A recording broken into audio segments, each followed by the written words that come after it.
is Dominic Finelli, contributor to the Vending Market Watch. Today I'm going to show you an easy way to look at any account to see if you're making money by using a simple profit and loss format. Once you obtain all the percentages and costs needed to insert into the form, you should be able to check any account, large or small, to see if it's profitable. You should have a P&L for your company for year ending. Your accountant prepares it, or maybe you prepare it in-house through QuickBooks or something like that. But with the P&L, you should always place percentages, because percentages never lie when you attach them to something else.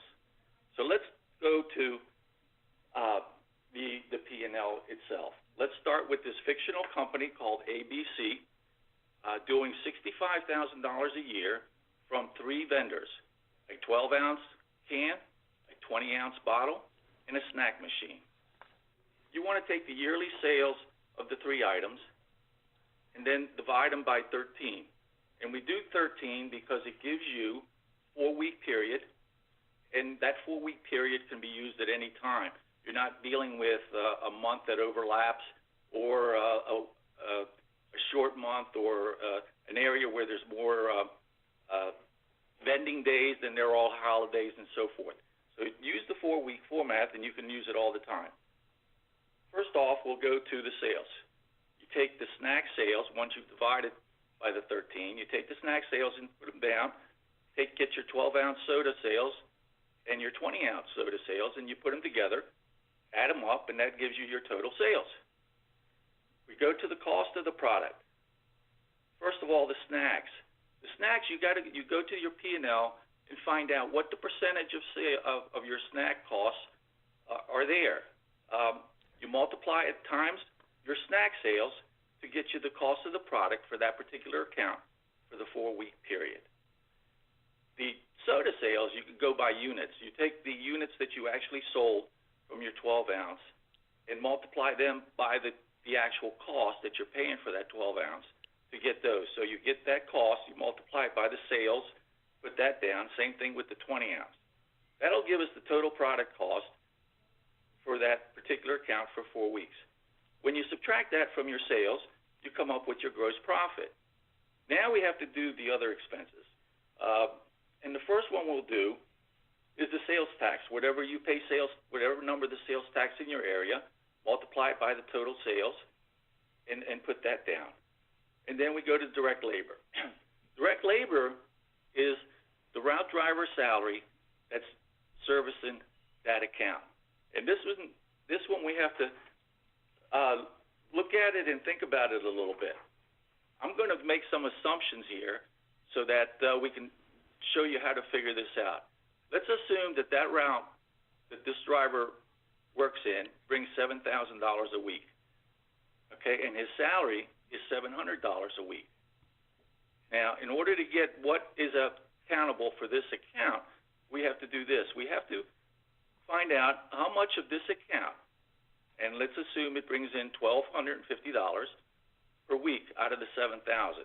So that means you have to divide the $7,000 into $1,250, and it equals the 17.9%. So 17.9% of that driver's salary is attributable for him servicing this account. So you take that, multiply times the 700 weekly, and it'll give you a weekly amount of $125.30.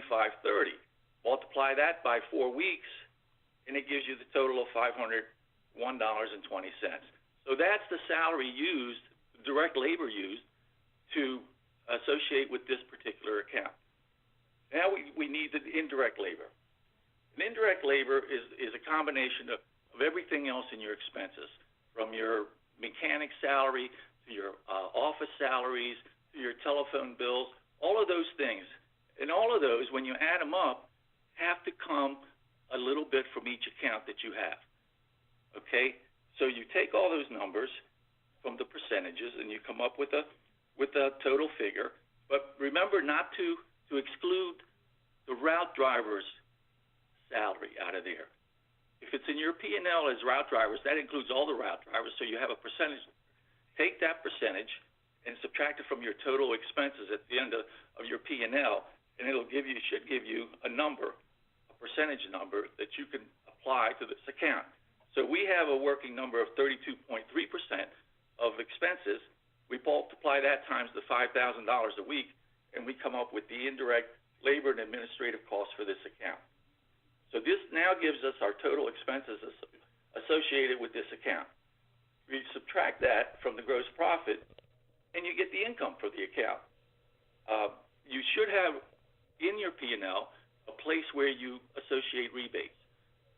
What percentage is that of your total revenue? What are the rebates? So whatever that percentage is, you can multiply it times this sales to get what would be associated with this account. So we're looking at 2%, and we had $100 in rebates that we would garnish from this account on a 4-week basis. We add that, and the total income from this account now comes to $1,100. As a percentage of the total sales, you're looking at 22%. Now, how much commission are you paying them? You take that commission rate that you're paying this account, multiply it by the $5,000, add that number, and we're assuming 10% for this one, so you have $500. You subtract that from your total income, and you come up with your net income for the 4-week period of $600. As a percentage of sales, that's 12%. Well, now you can look at it and say, in order to keep this, maybe I can pay him a little more if he needs it, or if it's too low, you can always go to him and try to work out something different. But if you can associate this with every account, whether it's doing $65,000, whether it's doing $1 million, whatever it is doing, if you use the percentages, they don't lie, and you can do the same thing on a one-page format that we just went over.